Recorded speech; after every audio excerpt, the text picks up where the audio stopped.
Okay, good morning. So today we're going to, as I mentioned last week, we've started the part of the course where we're doing more things having to do with design, okay, than purely analysis. Today we're actually going to do analysis, but it's a type of analysis that leads to really interesting design issues. And we're going to follow it up on Wednesday with an application of the methods we're going to learn today to a really interesting and practical problem. So we're talking today about amortized analysis.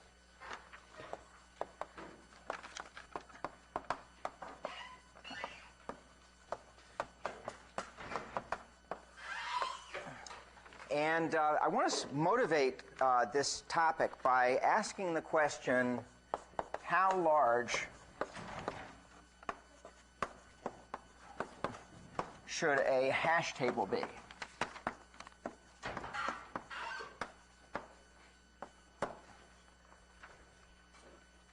So how large should a hash table be? Anybody have any suggestions? Got to make a hash table. How big should I make it? Let's say it's a simple hash table, resolving collisions with chaining. How big should it be?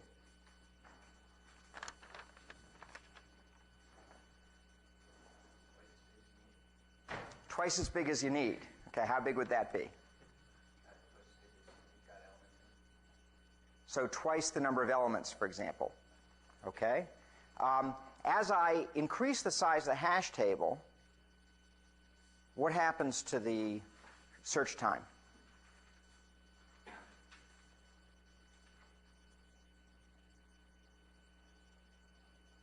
What happens to search time as I increase the size of the hash table? Yeah, but what does it in general do? It decreases, right? Okay? The bigger I make it, in fact, if I make it sufficiently large, then I essentially get a direct access table and everything's worst case order one time. So in some sense, we'll get back to your answer in a minute, okay? We should make it as large as possible.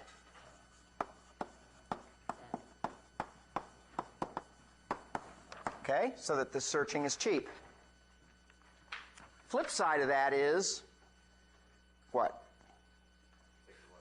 Takes a lot of space, so I should make it as small as possible.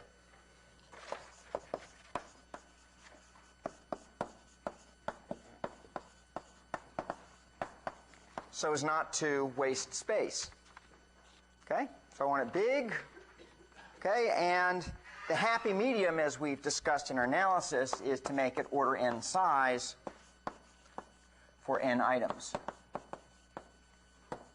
Okay, because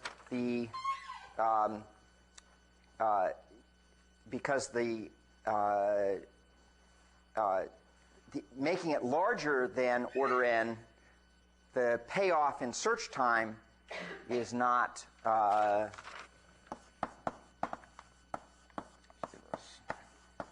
payoff in search time is not worth the extra amount of space that you're paying.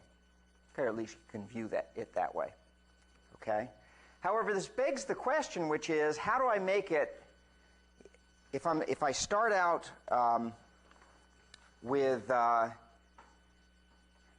hash table and I don't know how many elements are going to be hashed into it, okay, how big should I make it? Okay, so what if we don't know?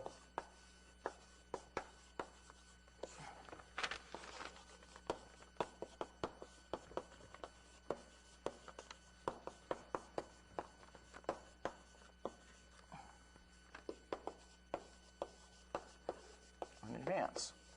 Okay, what if we don't know n? Okay. So the solution to this problem, turns out, is fairly elegant. It's a strategy called dynamic tables.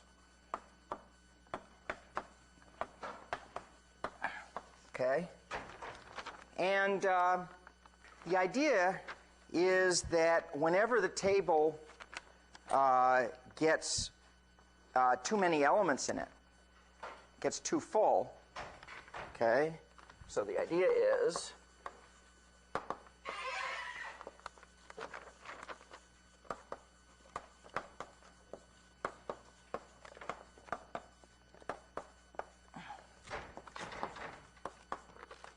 okay, and we say, and that says the table overflows. Okay, we grow it. Make a bigger table. So for hashing, although there's going to be no point at which you could say that it overflows in the sense that it wouldn't be functional, at least if it was done with chaining. There would be, by the way, if you were doing it with open addressing. Let's say with chaining, there's when it gets too big, say, as many elements as the size of the table, what we do is we grow the table.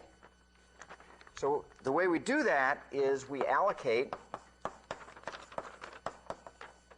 using, in a language like C, it's called malloc, or in a language like Java, called new, a larger table. So we create a larger table. We move the items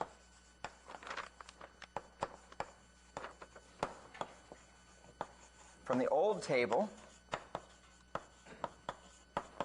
to the new, and then we free the old table. So let's do an example.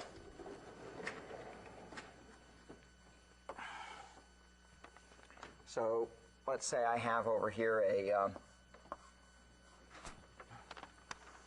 table of size 1. Okay, and it's empty to begin with, and I do an insert. So what I do is I stick it in the table. It fits. Okay, so here I'm not going to do it with hashing. I'm just going to do it as if I just had a table that I was filling up with elements to abstract the problem. But it would work with hashing. It would work with any kind of fixed-sized data structure. I insert again. Oops, doesn't fit. Get an overflow. Okay, so what I do is I create a new, actually I'm going to need a little bit more space than that. I create a new table of size 2, doubling the size. And I copy the old value into the new. I free this one, and now I can insert item 2.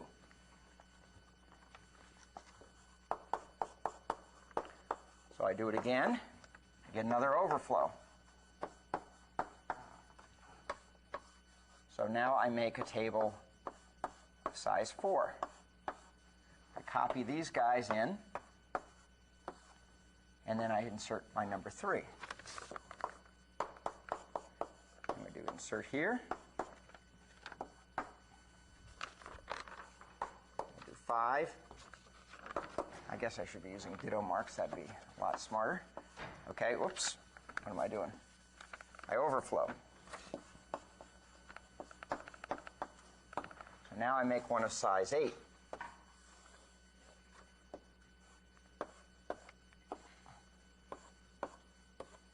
Okay, copy these over. And now I can insert 5. And I can do 6. 7, etc. Okay? So everybody understand the basic idea. So whenever I overflow, I'm going to create a table of twice the size. Okay? So let's do a quick analysis of this. So we have a sequence of n insertion operations. Okay. What is the worst case cost of one insert operation? What's the worst case for any one of these? Yeah, it's order n. Okay? Order n.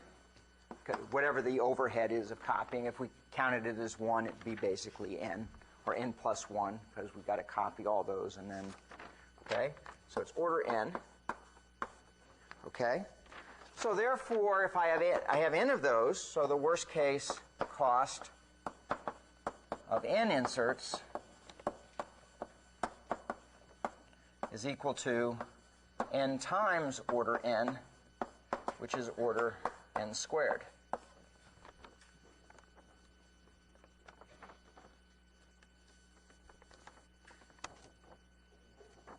Any questions?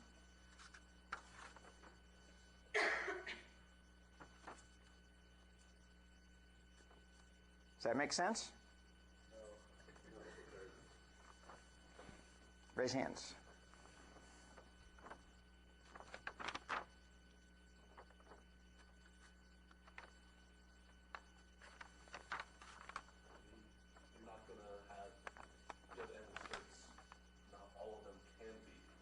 Yeah, not all of them can be worst case. Good. Okay? And in fact, this is totally wrong analysis. Just because one can be worst case order n doesn't mean n are necessarily order n. Okay, so this is totally wrong analysis. N inserts,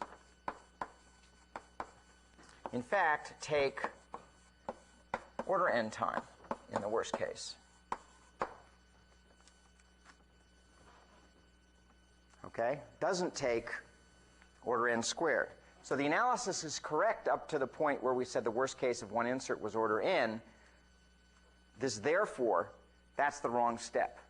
Okay? Whenever you see bugs in proofs, you want to know which step is the one that failed so that you can make sure that you don't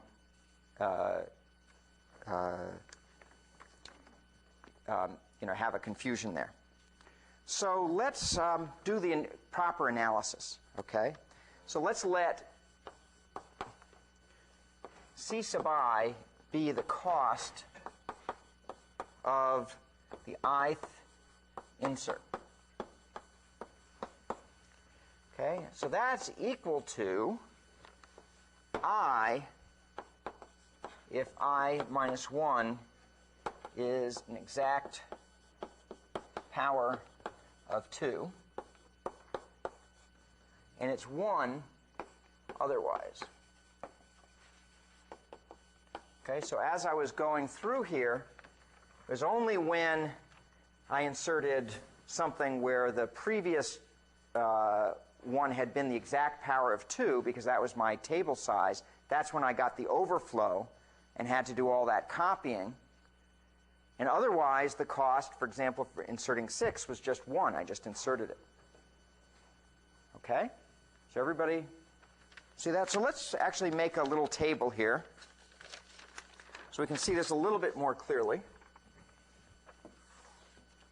Okay, so here's, we're going to have I, and then the size of the table at step I, and the cost at step I.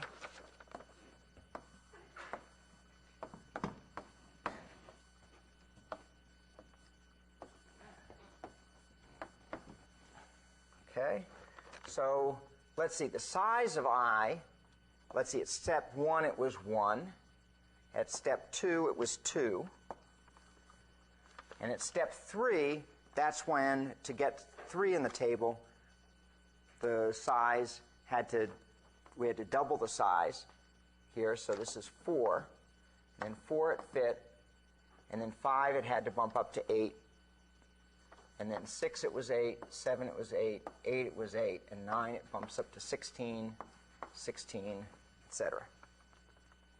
Okay, so that's the size. And let's take a look at what the cost was. So the cost here was 1, okay, to insert 1. The cost here was I had to copy 1 and then insert 1, so the cost was 2. Here I had to copy 2 and insert 1, so the cost was 3. Here I had to just insert 1, so the cost was 1. Here I had to copy 4 and insert 1, so the cost was 5. Excuse me? I think it is. With I minus 1? Yeah, see? It's I. The cost for 5 is I. Okay? Is for 5 if this is a power of 2. Okay? 1, 1, 1, and now we pay 9, and then 1 again. So that's the cost we're paying. A little bit easier to see what the costs are if I break them down. Okay, so let's just redraw this as 2 values, because there's always the cost for inserting the one thing that I want to insert. And now the residual amount that I have to pay is I have to pay 1 here, I've got to pay 2 additional, 4 additional, 8 additional. That makes the pattern a little bit easier to see. Okay, this is the cost of copying versus the cost of just doing the actual insert. Okay. Now, if you're taking notes, leave some space here because I'm going to come back to this table later. Okay, so leave a little bit of space because we're going to come back and add some more things in there at a later time. Okay? So I can then just add up the cost of n inserts. That's just the sum I equals 1 to n of ci, which is equal to, well, by this analysis, it's essentially n, okay, because that's what this thing adds up to, plus I just have to add the powers of 2 up to but not exceeding whatever my n was. So if I do my algebra properly there, that's up to the floor of log of n minus 1, okay, of 2 to the j.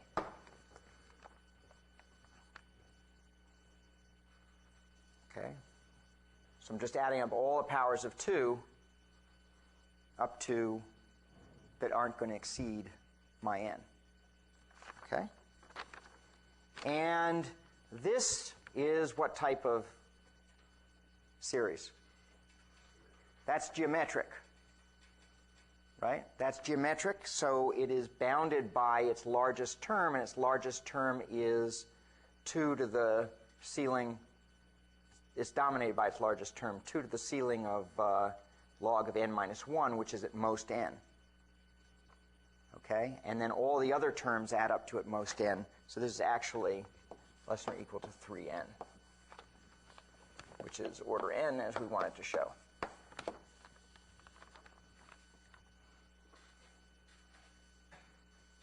Okay? So that's algebra. Okay, so thus, the average cost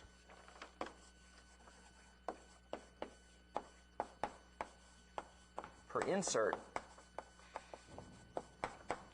is theta of n over n, which is theta 1. So the average cost of an insert is order 1, which is what we would like it to be, especially if we're building a hash table. Okay? Even though sometimes we have to pay a big price, we've amortized that big expense over the previous insertions that we've done. So the overall cost of n operations is order n. And that's the notion of amortized analysis.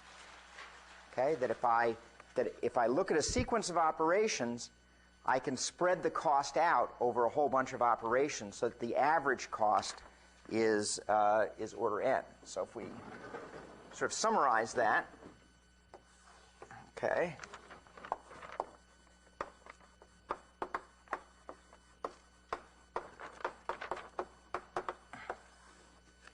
Okay, we basically, in an amortized analysis, we analyze a sequence of operations to show that the average cost per operation is small, even though one operation, or several even, may be expensive. Okay? There's no probability.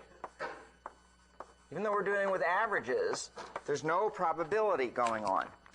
Okay, when you do probability and you're looking at means, there's averages.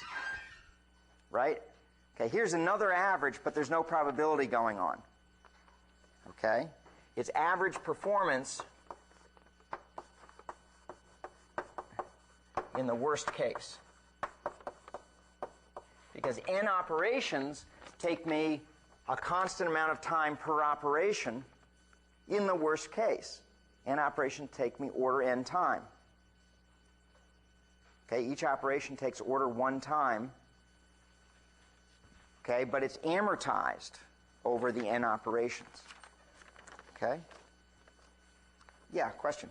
Does one ever do amortized analysis on the expected case or whatever? Yes. Yeah. Yes. Yes, you can mix, But you don't have to. but you don't have to. Yeah. Okay? But the point is that the basic amortized analysis is actually saying something very strong.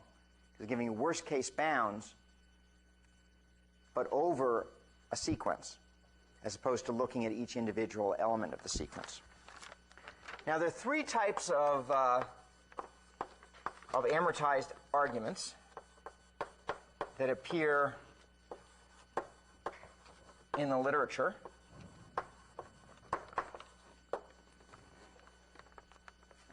Maybe there are more. At one point, there were 2, and then a 3rd one was developed. So maybe there's a 4th. Okay? The first one is an aggregate, what's called an aggregate analysis. And this is what we just saw.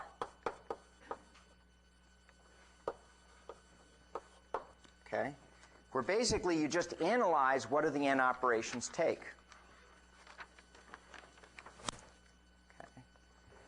And then we're going to see 2 more today. One is called an accounting argument, and the other is a potential argument. These 2 are more precise because they allocate specific amortized costs to each operation. So one of the things about the aggregate analysis is that you can't really say what the amortized cost of a single operation is easily. Okay? You can in this case. You can say it's order 1. Okay? But in the accounting and potential arguments, it gives you a much more precise way of characterizing what the amortized cost of a particular operation is.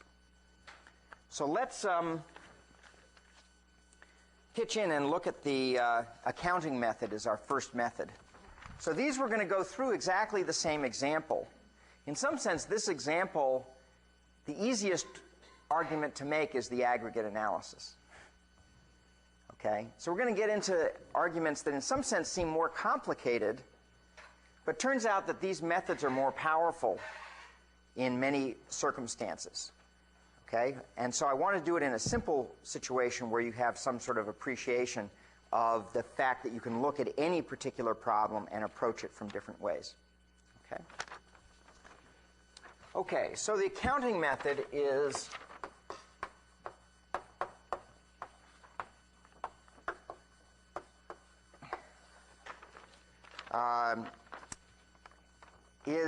putting yourself in the position of a financial accountant. Okay? So what you do is we're going to charge the I operation a fictitious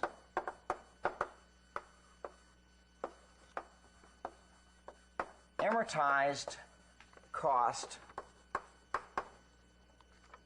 We'll call it C hat sub I, where we're going to use the abstraction that $1 pays for 1 unit of work. In other words, of time manipulating the data structure or whatever. Okay, so the idea is you charge a cost. You say this operation will cost you, $5 or whatever. Okay? And that fee is consumed to perform the operation. But there may be some unused part. So if there's any unused amount, it's going to be stored in the bank.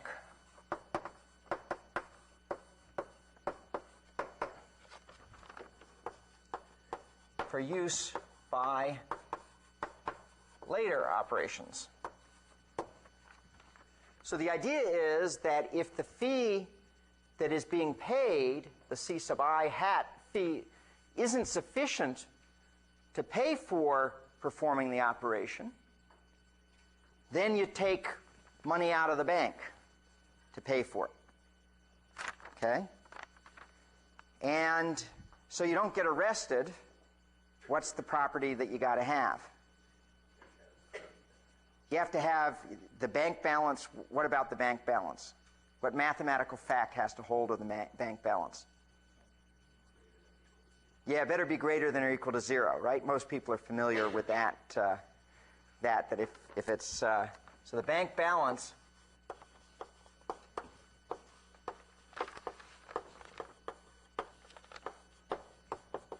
must not go negative. In other words, the amortized costs minus the cost of the operations up to that point have to always be enough to pay for all the operations that you're doing.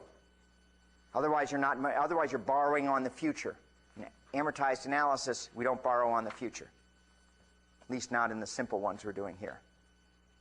Okay? So that means we must have that the sum I equals 1 to n of C sub I, the true costs, therefore, if the balance is not going to be ever go negative, must be bounded above by the amortized costs for all n. Okay, for the bank balance not to go negative, if I add up the true costs, it's got to be the case that I can always pay for them. If I'm only charging, this is what I'm charging. This is what it actually costs me. So it better be the case that whatever I've actually had to pay to operate on that data structure, that's what this is, better be covered by the amount that I've been charging people for the use of that data structure up to that point. And that's got to be true for all n.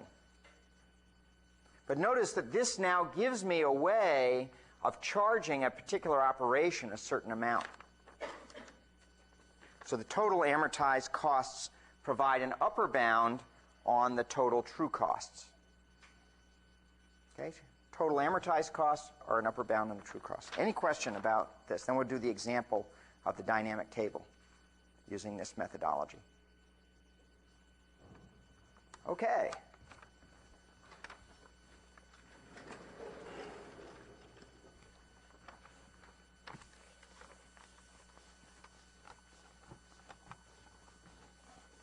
So,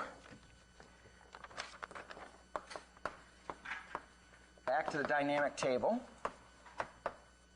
Okay? So what we're going to do in this case is we're going to charge an amortized cost of $3 for the ith insert.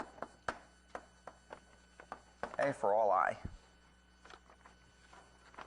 And the idea is that $1 is going to pay for an immediate insert, and $2 is going to be stored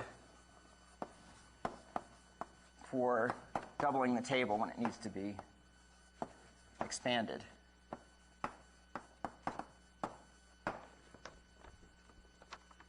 Okay. When the table doubles,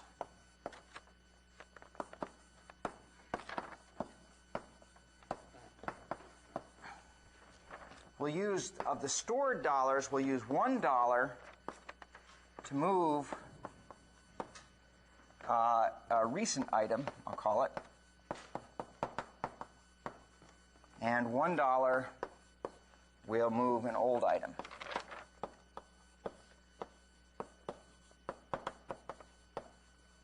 So let's do the example.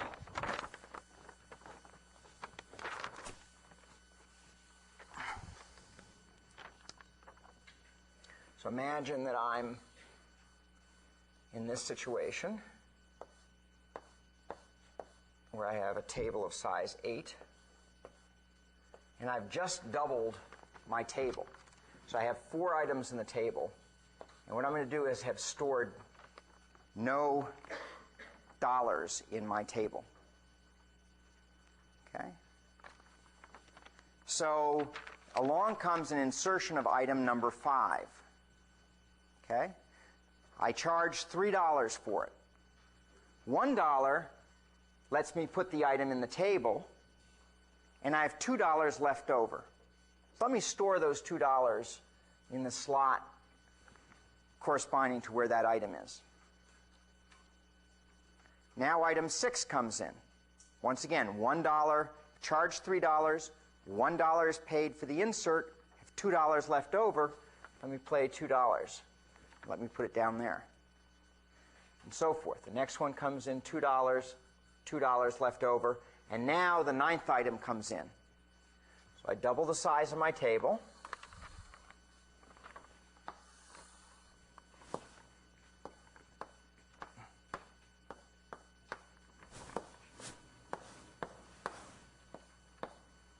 Okay? And now I copy all of these guys into all of these here. And what happens? Look at that. I've got $8 and I've got 8 items that have to be copied. Perfect. Okay? So one of these dollars pays for one of the ones that was inserted in the last round, and one of them pays for an old one. Okay? And so I copy them in, and now none of those guys have any money, and the 9th guy comes in, he has $2 left over. And then we keep going on, etc. Okay? So everybody, so you see that by that argument, I can say that if I charge everybody $3, okay, I can always handle all of the table doubling, the charges for the table doubling. Because the inductive invariant that I've maintained is that after it doubles, there's nothing in the bank account. And now I put in $2, well, then I can pay, and I'm now left in the same situation. Okay? And it's the case that the bank balance never goes negative. So that's really important invariant to verify.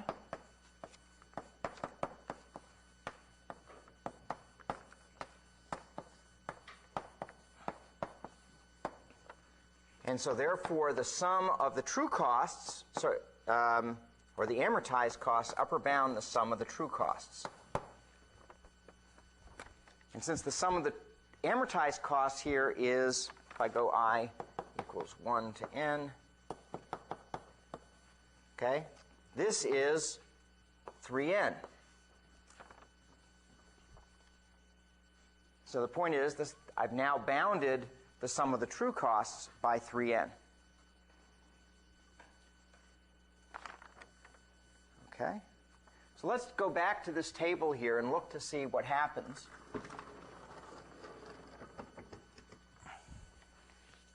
Okay, if I put in C sub I hat and the bank balance. Okay? So in fact, so the first thing I do is insert, I charge $3, right? And I do an insert. How much do I have left?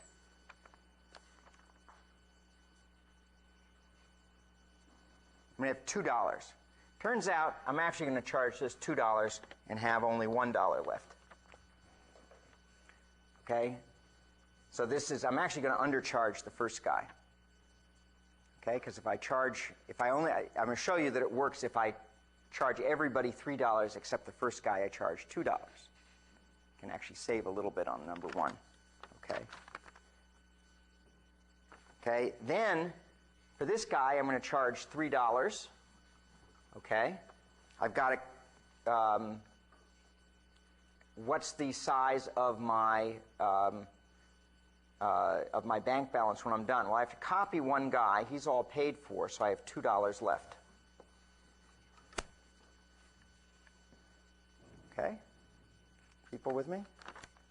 Okay, the next guy I charge $3. Actually, I'm going to charge all these guys $3. Okay?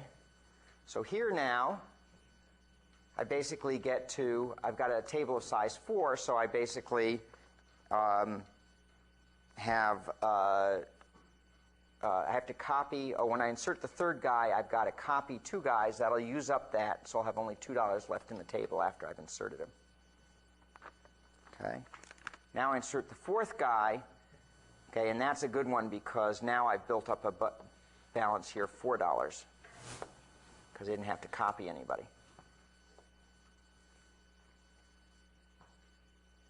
Okay. Now I insert the fifth guy. I've got to copy 4 items, so that expends that balance. Okay, I charge 3. I have then 2 left.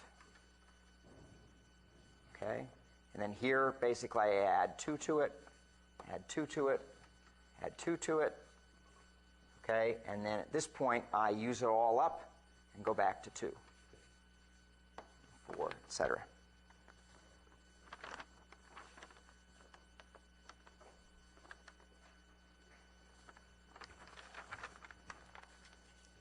Okay, so you see, one of the things I want you to notice is I could have charged 3 here, and then I would have had an extra $1 lying around throughout here.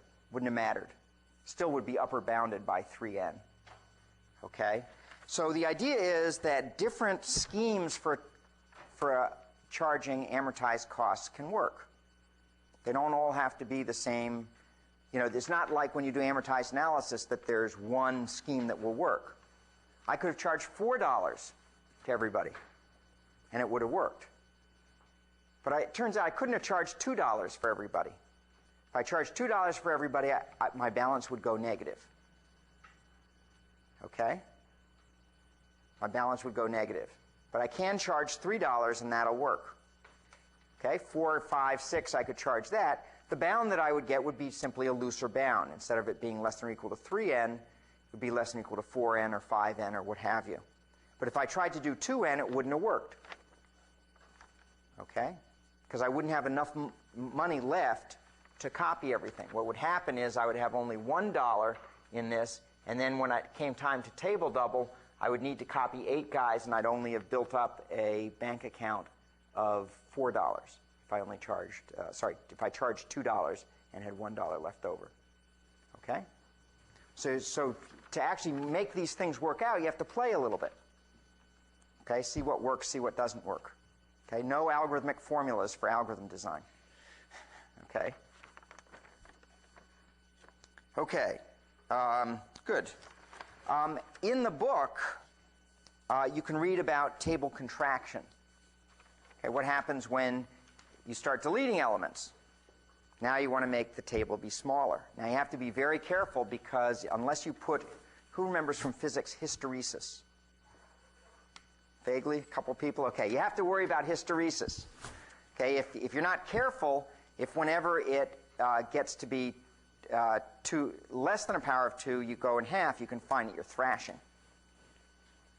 So you need to make it so that there's some memory in the system so that you only collapse after you've done sufficient number of deletions, okay, and so forth. And the book has an analysis of the more general case. Okay, so any questions about the accounting method? Accounting method is really very cute. Okay, very cute. And it's the one most students prefer to do. Okay, they usually hate the next one until they learn it. Once they learn it, they say, ooh, that's cool. Okay, but to start out with, it's a little bit more, takes a little bit more intestinal fortitude, okay, But it's amazing. Good potential method arguments are really sweet. And we're going to see one next time. So you'll definitely want to review and make sure you understand it before Wednesday's lecture. Because Wednesday's lecture, we're going to assume we understand potential method. Okay. So let's do enough advertisement.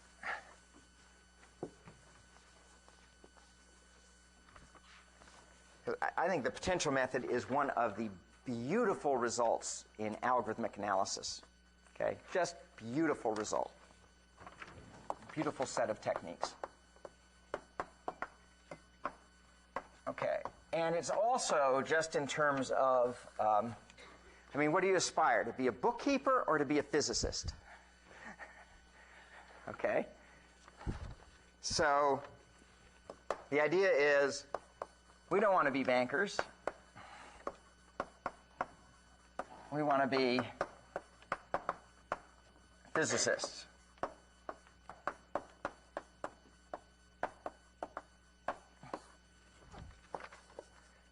And so this bank account, we're going to say that's the potential energy of the dynamic set that we're analyzing. Okay? So, because why? It delivers up work, just like a spring does, for example. Okay, when you study potential energy, or putting something up high and having gravity able to pull it down. We convert dynamic to potential, and that's exactly what we're going to be doing here, and it's similar mathematics, except that in our case it turns out to be discrete mathematics rather than continuous math for most of it. So here's the framework for the potential method. So we start with some data structure D0, and operation I transforms di minus 1 into di. So you view the operation on the data structure as a mapping one data structure to another data structure, the one from before to the one after. Okay, it's nicely mathematical. Okay, and of course the cost of operation I remains at CI.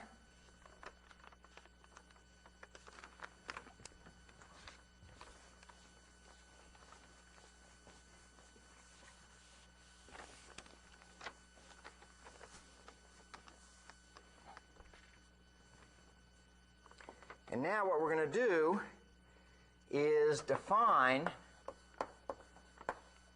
the potential function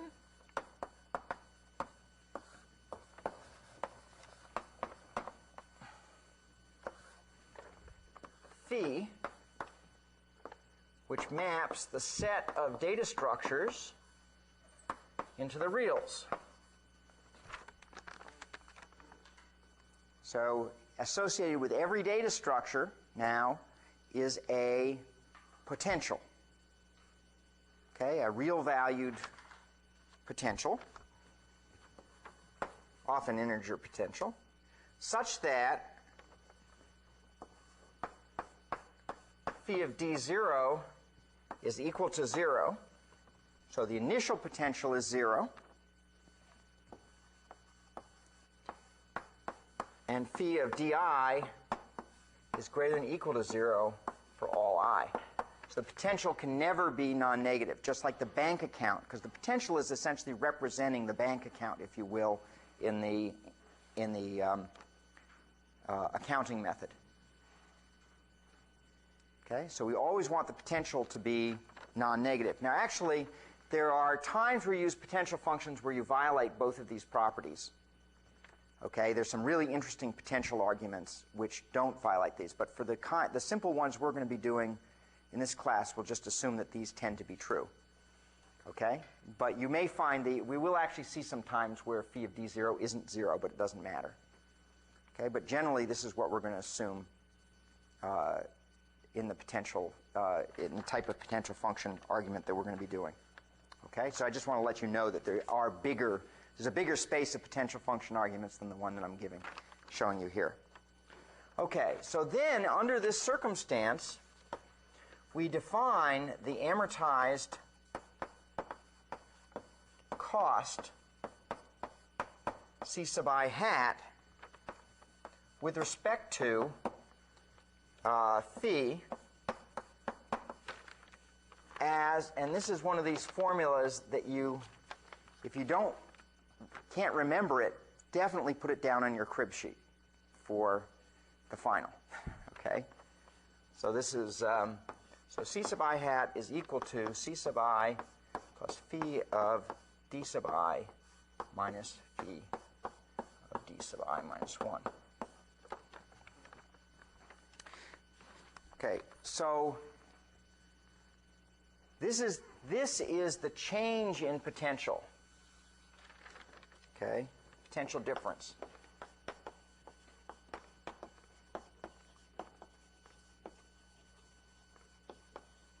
And let's call it delta phi I for a shorthand.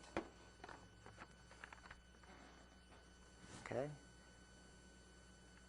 And let's see what happens, what it means to have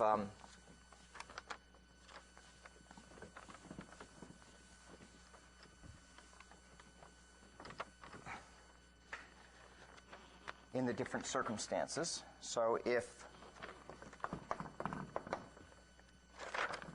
delta of phi I is greater than 0, okay, so if this is greater than 0, then that means, what's the relationship between Ci hat and Ci? This is greater than 0.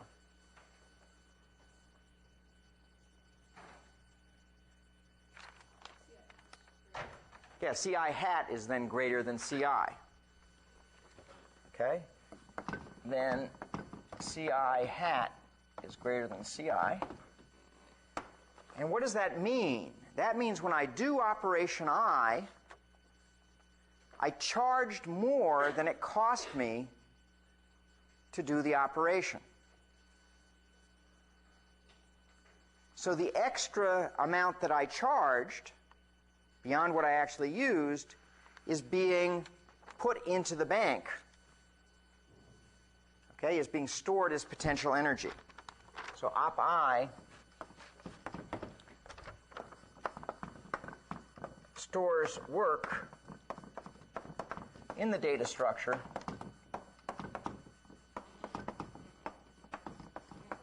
for later. Similarly, if delta phi I is less than 0,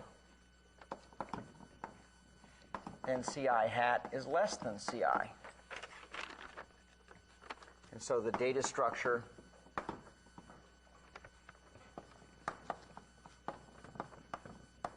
delivers up work.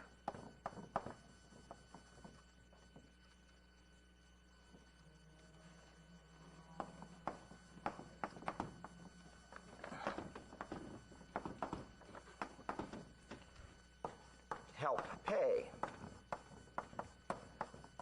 for op I. Okay, for operation I. So if it's less than 0, that means that my change in potential, that means my bank account went down, okay, as a result. And so therefore,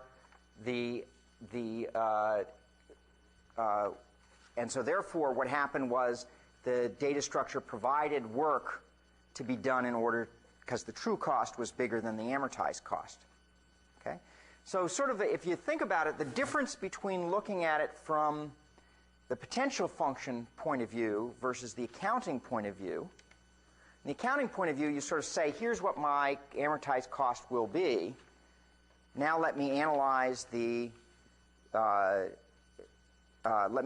my bank account, make sure it never went negative.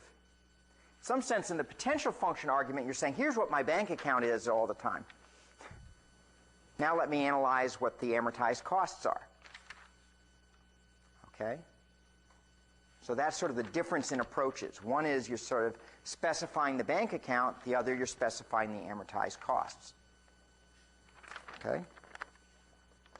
So if we look at the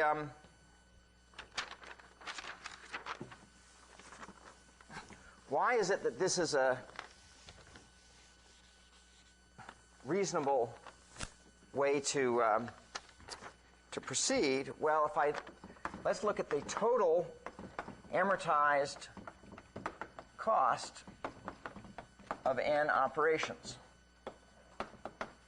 Okay, that's just the sum I equals 1 to n of c sub I hat. That's the total amortized cost.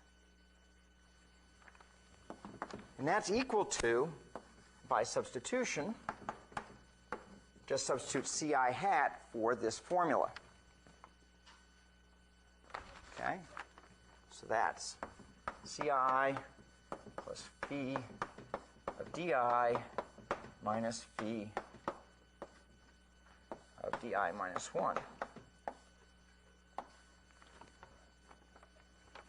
Okay? And that's equal to ci. And now what happens when I sum up these terms?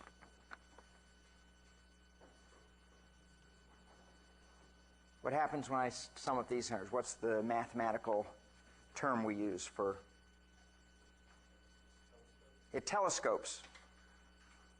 Okay? Every term on the left is added in once when it's I and subtracted out when it's I minus 1, except for the first and last terms. The term for n is only added in, and the term for 0 is only subtracted out. Okay, so this is because it telescopes.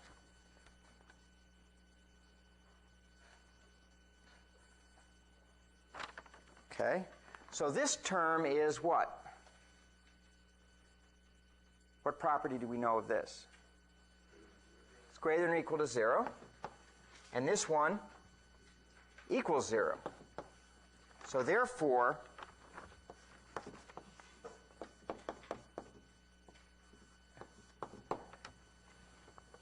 this is greater than or equal to ci. And thus, the amortized costs are an upper bound on the true costs, which is what we want. Sum of the amortized costs is an upper bound on the sum of the true costs. Okay? But here, the way that we defined the amortized costs was by first defining the potential function. Okay? So the potential function it's sort of, as I say, the difference between the accounting and the potential method is, do you specify the bank account or do you specify the cost? Okay, do you specify the potential energy at any point, or do you specify the cost at any point? Okay? But in any case, you get this bound. Also, this math is nicer math. I like telescopes. Okay? So the amortized costs upper bound the true costs. Okay, let's do table doubling. Over here.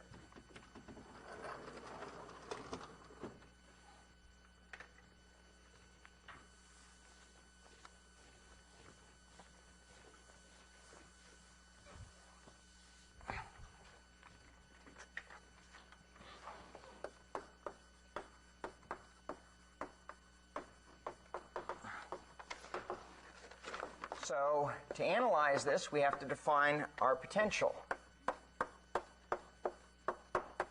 Okay. If anybody can guess this off the top of their head, they're better than I am. Okay? I struggled with this for probably easily a couple hours to get it right. Okay, because I'm not too smart. Okay. That's the potential function I'm going to use. Okay, 2I minus 2 to the ceiling of log I. Okay? And we're going to assume that 2 to the ceiling of log of 0 is equal to 0, because that's what it is in the limit. So I take the limit for log of 0, this becomes minus infinity, so 2 to the minus infinity is 0. So that's just going to be a mathematical convenience to assume that. Okay? So where did I get this from? I played around. I looked at that sequence that I've erased, and I said, okay, because reversing, there are some problems for which defining a potential function is fairly easy, but defining the amortized cost is hard, okay, to define the accounting. So for this one, the accounting method is, I would say, an easier method to use. However, I'm going to show you that you still can do it with potential method if you come up with the right potential. Okay? So intuitively, this is basically what's left in the bank account at the ith operation, because I've put in 2i things into the bank, and I've subtracted out this many, essentially, from table doublings. Okay, up to that point. Okay? So first let's observe what is phi of d0.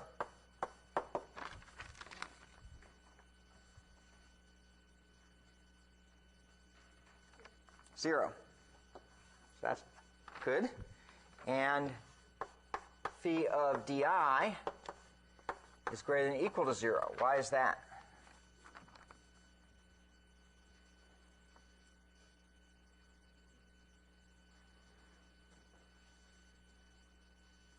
For all I.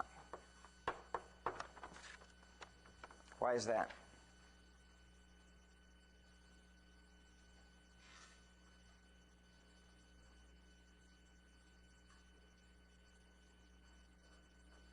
So what's the biggest that ceiling of log I could be?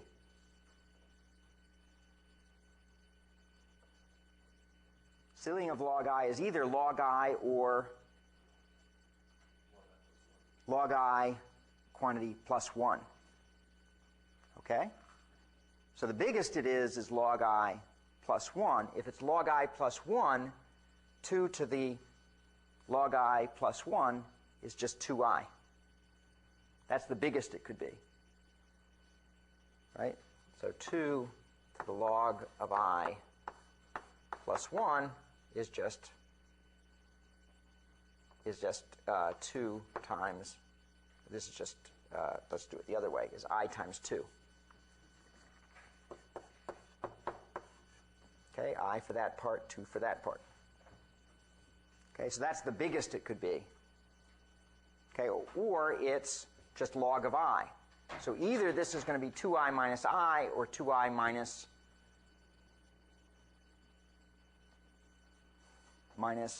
2i. In either case, it's bigger than 0. Okay? So those are the two properties I need for this to be a well-defined potential function. Now that doesn't say that the amortized costs are going to be, satisfy the property that things are going to be cheap. Okay, that I'm going to be able to do my analysis and get the kind of bounds I want, but it sets it up to say, yes, I've satisfied the syntax of having a proper potential function. So let's just do a quick example here, just to see what this means. So imagine that I'm in the situation where I have 8. Did I do that right? Yeah. Okay, 8 slots, and say 6 of them are full. Okay? So then phi by this is going to be 2i. That's 2 times 6 minus 2 to the 2i. What's that? Sorry, minus 2 to the ceiling of log I. So I is 6, right? So log of I is, log of 6, the ceiling of it is 3. So that's minus 2 to the 8th. Minus 2 to the cubed, which is 8. So that's 12 minus 8, that's 4. Okay? And if you think about this in the accounting method, these would be zeros And these would be 2's, right? For the accounting method. If we did the same thing, because this is halfway through, right? All zeros, and then we add 2 for each one that we're going in. So my function is, in fact, telling me what the actual cost is. Okay? Everybody with me? Okay, so that's what we mean by this particular potential function. Okay, so now let's add up the amortized cost of the ith insert.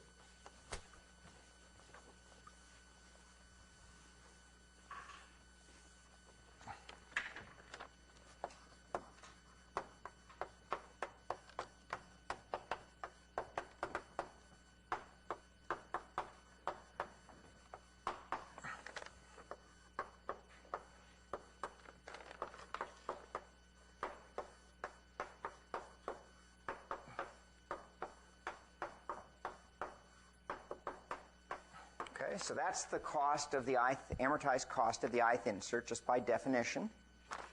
Okay. And now that's equal to, well, what is C sub I? Do we still have that written down somewhere, or have we erased that at this point? Sub. I think we erased it. Okay. But we can write it down again.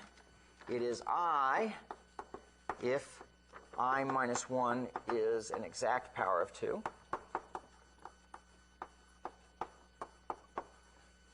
And it's 1 otherwise. That's the C sub I. That's this term. Plus, and now phi of di. So what is that? Phi of di is this business. 2I minus 2 ceiling of log I minus 2I minus 1 minus 2 ceiling of log of I minus 1.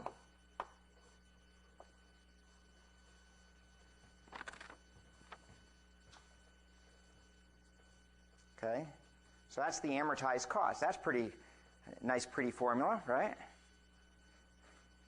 Okay, let's hope it simplifies a little. Okay. So that's equal to, well, we have the I and the 1 here, if, etc. That business. Plus, okay, well, we have some things we can cancel here, right? So in particular, this stuff we can cancel, right?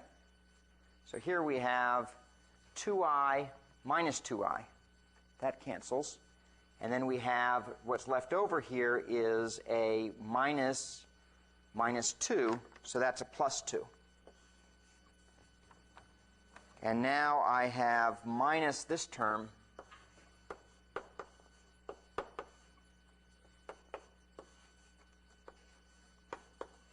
plus this term.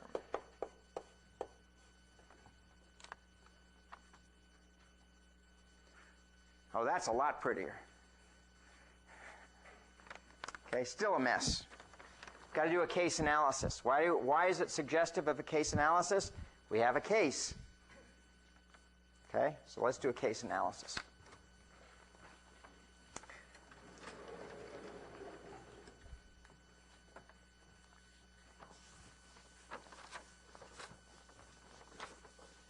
Okay, so case 1, I minus 1 is an exact power of 2. So then Ci hat is equal to, well, Ci is now just I. That's that case. And then we have the rest there. Plus 2 minus 2 ceiling of log I minus 2 ceiling of log of I minus 1. Okay. And that's equal to I plus 2. Well, let's see. If I minus 1 is an exact power of 2, what is this term?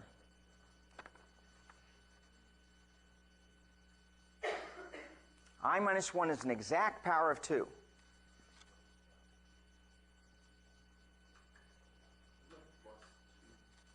Plus. Thank you. Sorry about that.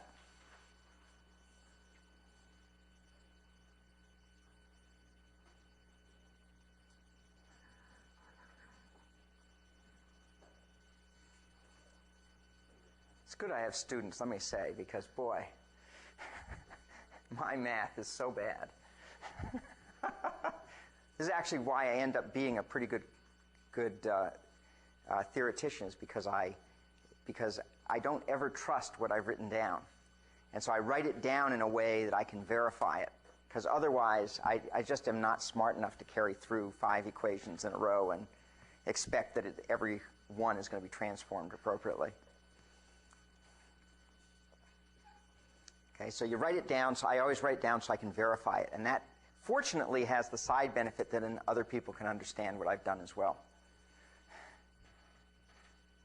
Okay, so what is this one? This is 2 to the log of I minus 1, because the ceiling, if this is an exact power of 2,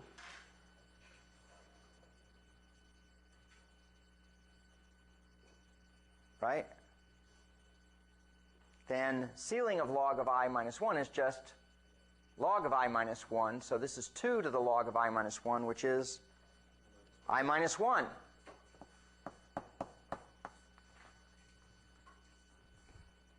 Right? Yeah?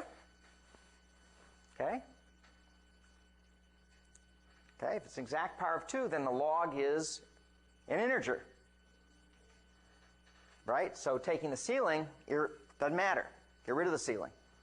Okay, this one, however, is not an exact power of 2. But what is it? It's just one more than this guy. We know that I minus 1 is not an exact power of 2, so it's going to be the next bigger one. Okay? So that means this is what?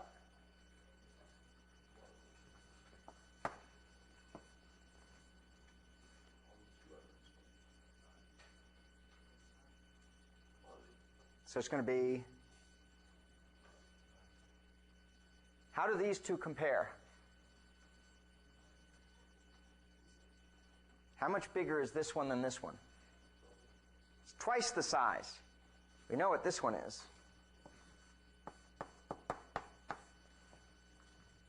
Okay, or we can reason it from first principles. This is going to be the log of I minus 1 plus 1. Okay?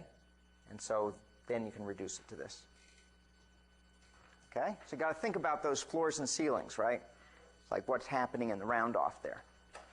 Okay? So now we can simplify this. Okay, so what do we have here? We have,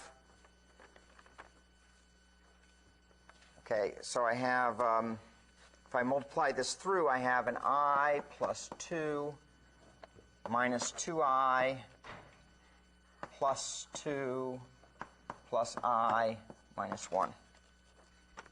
Okay? A lot of people, I know a lot of you, probably 90% of you won't do this step. You go directly from this step to the last step. And that's where 30% of you, or some number, will get it wrong.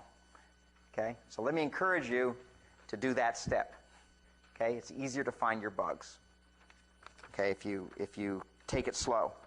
Okay, actually taking it slow is faster in the long run. Hard to teach, young stallions or fillies or whatever, okay? Hard to teach, to just take it easy, just patience, just do it slow, get it right. It's actually faster. Okay, everybody knows the tortoise and the hare story, yeah, okay? But nobody believes it. Okay.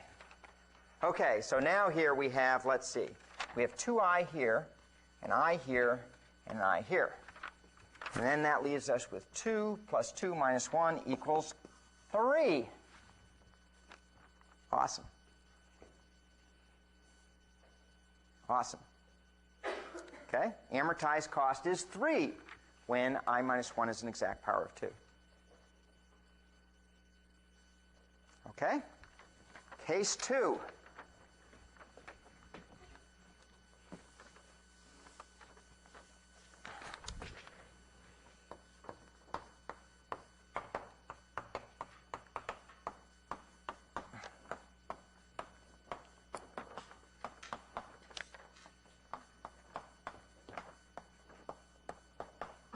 Okay, I minus 1 is not an exact power of 2.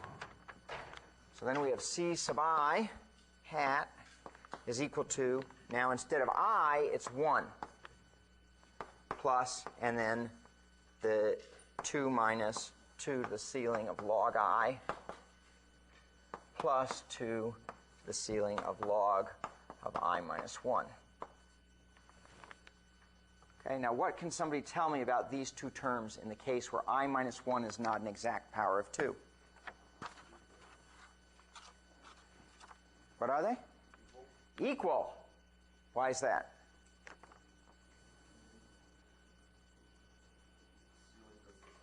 Yeah, the ceiling is going to do the same thing to both. Going to take it up to the same integer. So these two things are equal. Which means this is equal to 3.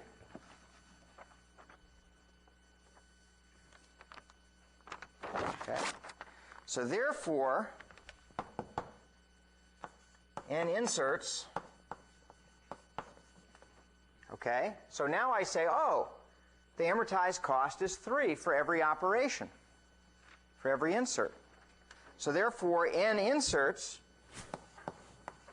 cost, well, the amortized cost of each is 3. So n of them, the amortized cost is 3n.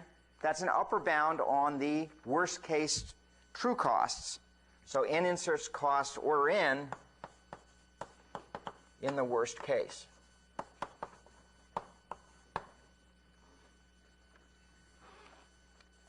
Okay, there's a bug in this analysis. It's a minor bug. It's the one I pointed out before. The first insert has an amortized cost of 2 and not 3. I didn't actually deal with that one carefully enough.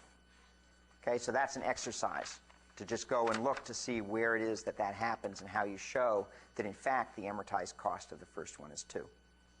Okay, where that shows up. Okay, so to summarize, actually, let me summarize over here. Conclusions about amortized analysis.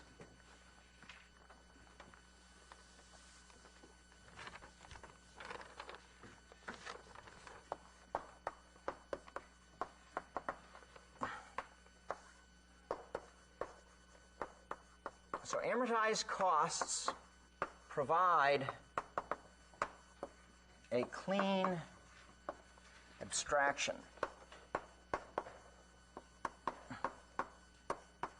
for data structure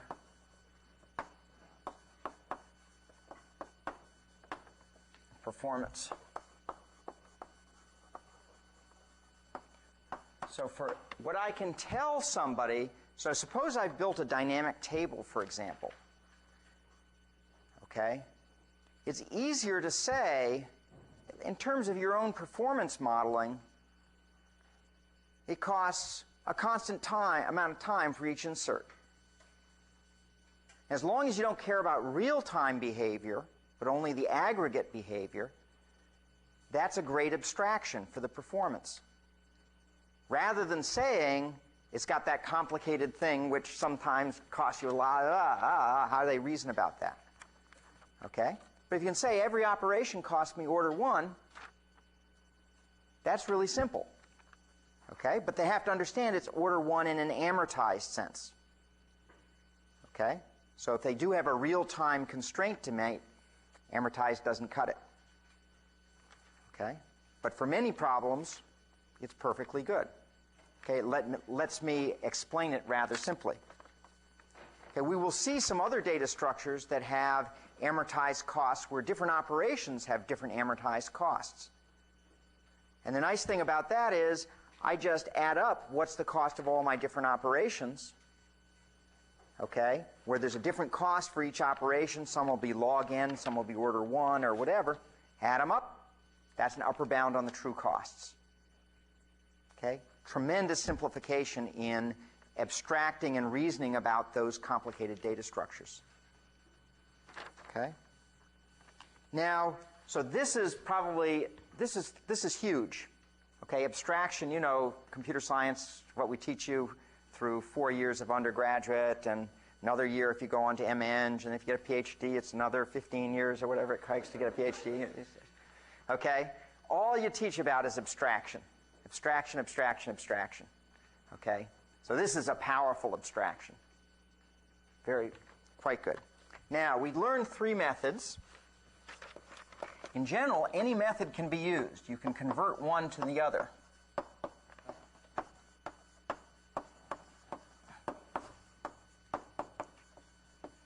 But each has situations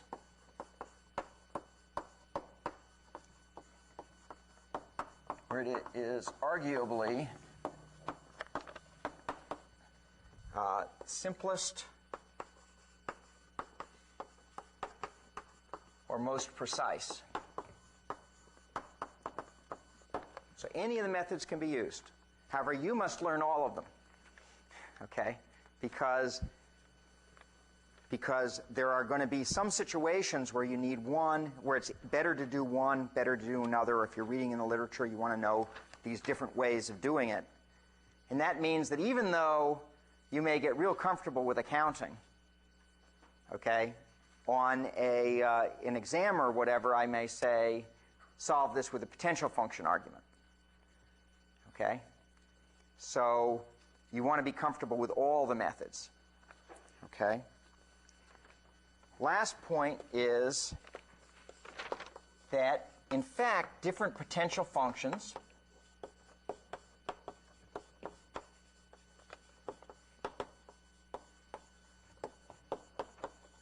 or accounting costs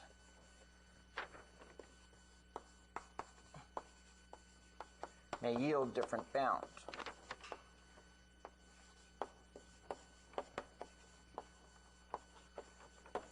Okay? So there's nothing, when you do an amortized analysis, there's nothing to say that one set of costs is better than another. So just as an example, okay, in any data structure generally that supports delete, I can amortize all the deletes against the inserts.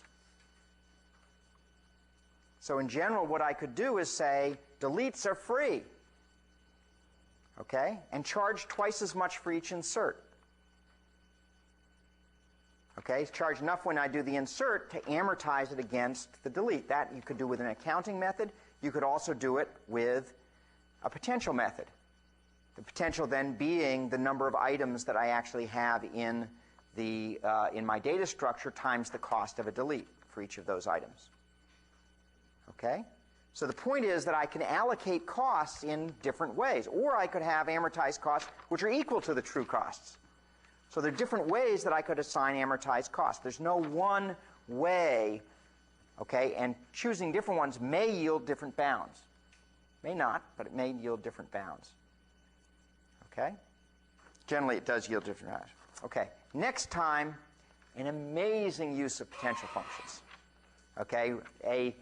This stuff is cool, but let me tell you, Wednesday's lecture, amazing. Okay? Amazing the type of analysis we're going to be able to do.